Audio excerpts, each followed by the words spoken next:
right, welcome to week 10, everybody. I very much appreciate everyone who has made it through to this session.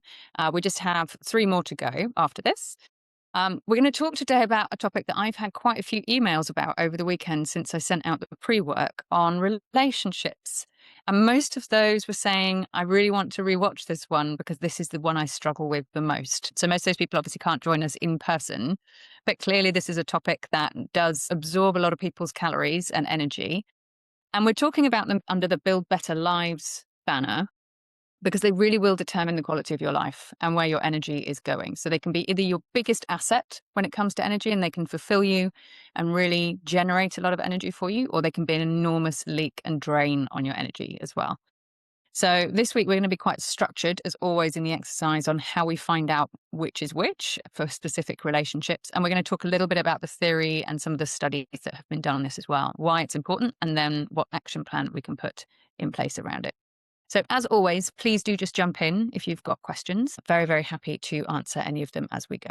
So I'm sure you've all heard of it, but there's a really famous study from Harvard of just under 800 people, which effectively measured throughout the course of those 800 people's 85-year lives, effectively what the biggest determinants of their health span were. And by health span, I mean how happy they were, how vibrant they were, how much they were able to live an independent life, and how satisfied they were with their lives. So longevity is one thing, that's the length of time for which we live.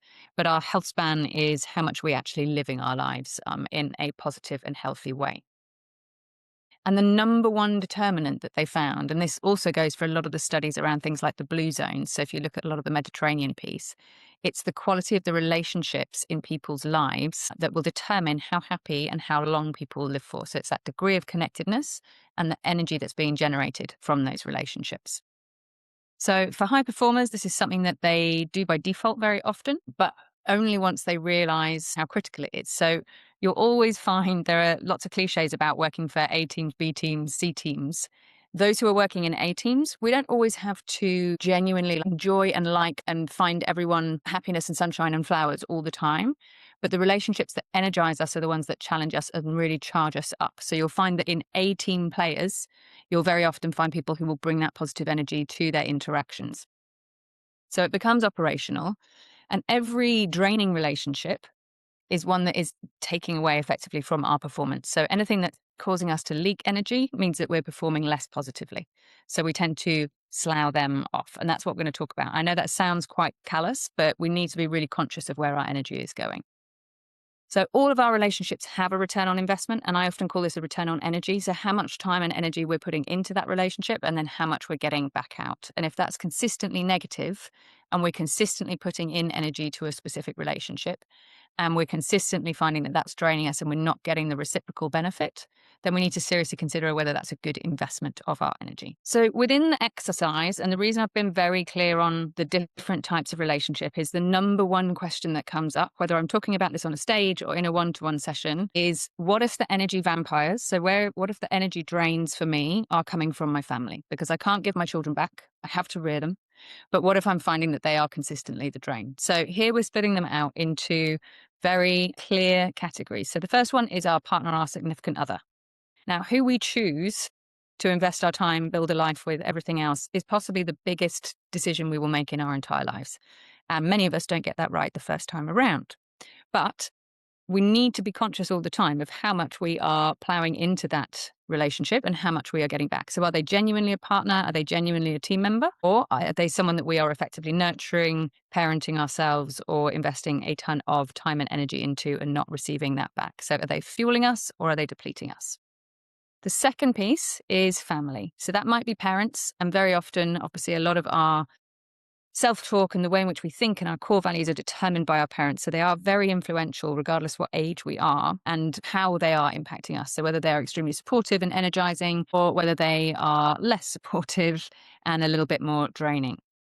Siblings, same thing. So obviously we grew up with our siblings. They're the only people that are there generally for the entirety of our lives. And our relationships with them can be really fundamental in terms of how we also interact with others as we grow up and move on. And then, as I said, children. So there will be times during the seasons of being a parent where children are an enormous energy suck.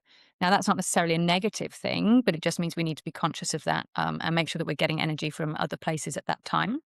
And I have to say this very carefully because I'm not a parent myself.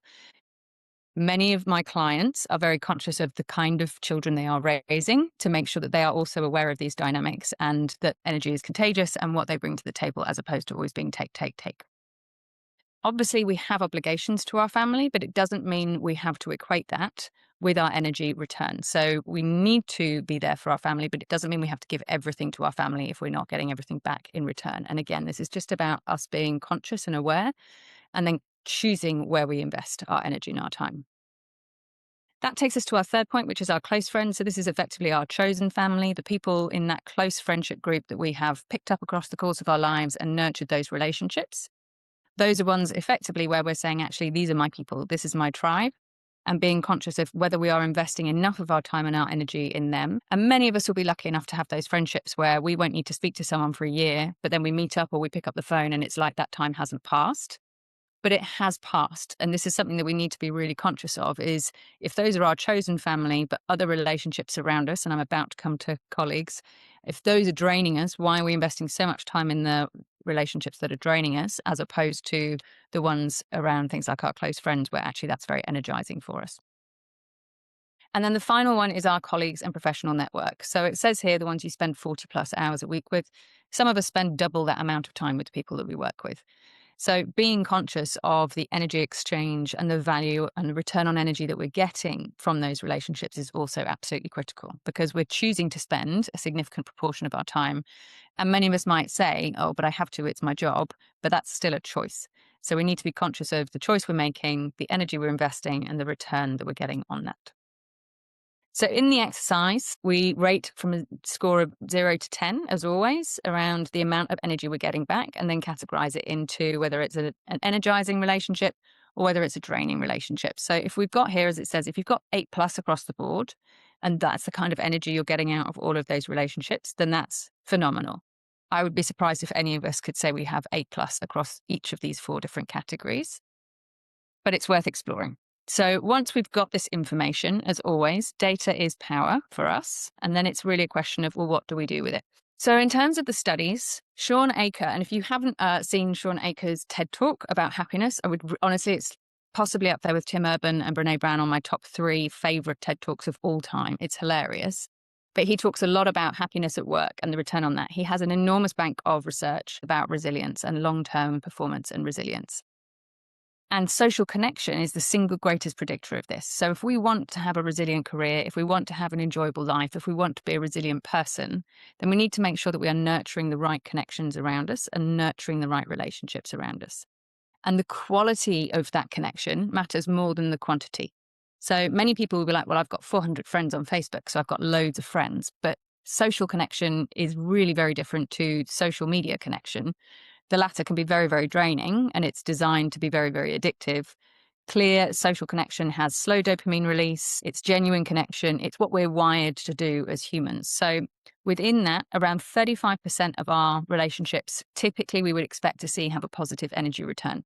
So, and it will depend on you. We're all unique on which of those 4 boxes we looked at before, whether that's your close partner, your family, your chosen friends, or your colleagues. Across all of those, you're probably going to see about 35% of your relationships that are making you feel much more energized when you walk away from those conversations. And as I said, you don't always have to actually get on with someone in terms of, you don't have to agree with them all the time, but if you feel energized, if you feel like you're fired up, that's an energizing relationship. About 45 will just be neutral. And that's fine. And so I think many of us would say in box 4, a lot of that will be a neutral energy return around our relationships. So we don't find them particularly draining, but we also don't find them particularly energizing. So we've only got 4,000 weeks, the point being here. So fine is fine, but it's not really a strategy when you consider the limited amount of time that we have to live our lives. Do we really want to be investing a ton of energy in something that is a bit meh on the way back? And around 20% of our relationships will be negative. So we leave interactions from these relationships feeling depleted, anxious, or less than. They're the ones that sort of undermine our self-esteem, our self-confidence, and they cost us a great deal more because it's not like we walk away from that interaction feeling like that and it just stops there. That then filters into the rest of our day, how we approach things, how the lens with which we perceive any challenges that we're trying to overcome. So it actually can have a very, very negative impact on our energy. the 20% is disproportionate in terms of, it may only be 20% of our relationships, but the impact is significantly exaggerated on how we approach everything else. And then that compounds as well. All right. So the challenge we may have is we may have gotten used to some of these relationships and not really be able to say whether they are negative or positive. So when we're looking at auditing them, there's a little bit of a cheat sheet here, because over time, our barometer, particularly if some of our childhood relationships were sort of on the neutral to negative side, that becomes our benchmark for what's acceptable. So we really need to identify genuinely what is energizing and genuinely what is draining when we're doing this. So in order to be honest with ourselves, there's probably nothing here that will surprise people. But in an energizing relationship, you really do feel seen and heard. So whoever you're interacting with is probably listening more than they are talking at you. It's reciprocal. So you're not always the one making the effort to either meet up or catch up or, be there for them. And when you tell them about a win, or when they hear about a win, they are genuinely excited for you. So they are playing an infinite game, not a zero-sum game. It's not if you win, they lose, and vice versa. So they're not competing with you. They deliver honest feedback, and they do that very, very carefully. So it is genuinely constructive feedback, and they are trying to be helpful, and they're doing it because they care about the outcome. And you always feel that you can be fully yourself. So you're not having to temper anything about your personality or hide anything about yourself. And as I said, when you're walking away from interactions with someone that you're in an energizing relationship with, you are fired up. So your energy is increased. Maybe you've had some belly laughter. All of the hormones like dopamine, endorphins, oxytocin are firing. And that goes both ways. So the growth is mutual. So it's genuinely something that's very energizing. And I think if you think now about a couple of your friendships, you can probably imagine this right now. And it gives us that nice feeling in our stomach, right? Of like the last time you caught up with them and then you walk away and you're like, I feel really boosted. I feel like I could take on the world now. On the other side, we all have draining relationships in our lives. And this is the 20%, but the output of that 20% is significantly more because it's compounding. So either we feel like we're performing, that's very, very common. So we show up. Sometimes we're already like, we know what we're going to say to these people because we want to give them a specific impression of us being fine and everything being great. Or you might just feel completely invisible. So it's always about them. It's one-way traffic. So you're the one usually making all of the effort. And either it's you having to update them on stuff all the time and they're not giving anything back, or they are just downloading on you. So they will compete. They are playing a zero-sum game.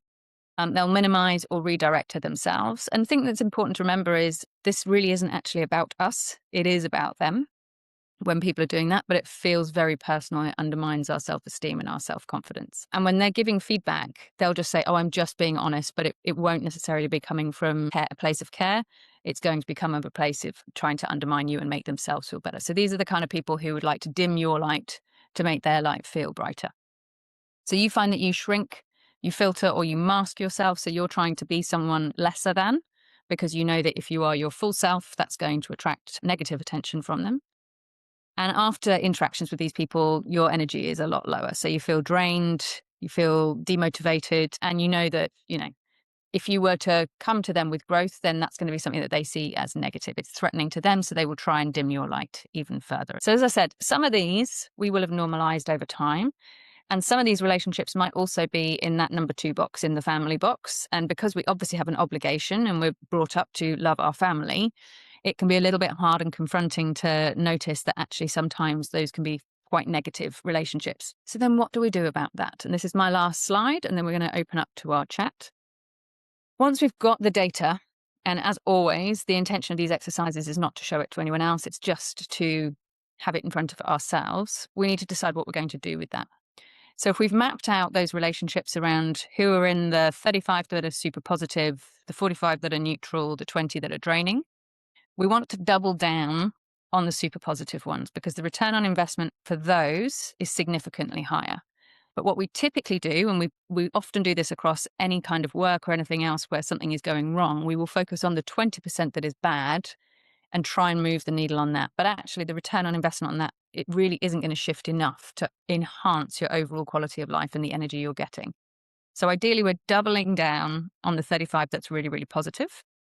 For each of the relationships that you've kind of mapped out across these things, you decide an action. So you've only got a limited amount of time and energy, but it's really about choosing whether we're going to protect, ourselves and the relationship, whether we're going to invest or whether we're going to reduce the energy that we expend on these different ones. And so, a really good example for me of this, I do this kind of every quarter, is if I see that if I've got people in box number 3 of my friends and I find them genuinely very, very energizing relationships. We've been friends for a long time, but I find that I've neglected those relationships. I will choose to invest some of my time in that. And I will take time away from some of the people that are in that 20% negative piece in order to do that. And then, as always, a goal is not really ever going to happen. It's just a dream unless we have an action plan. So then we effectively map out an action plan for this week. What are we going to do about some of those different, doesn't need to be all of them, obviously, but what are we going to do about the most critical actions that need to happen in order to start nurturing the really energizing relationships and protecting ourselves from the very negative ones? And I've just finally closed out with a quote that I use a lot, actually. And I really, really love it about it being people challenge it and contest it, and that's fine. But I think that there is some truth in it, which is you are the average of the 5 people you spend the most time with. So if you spend time with people that lift you up, challenge you, that have aspirational goals that align with yours, you're much more likely to reach for them. Whereas if you spend time with people that drag you down and negative, over time you are going to shrink yourself. So I think it's just a really important thing to remember that we're all accountable for where we're investing our time and our energy and our focus. And therefore we're accountable for the results as well. So that's my blurb for now.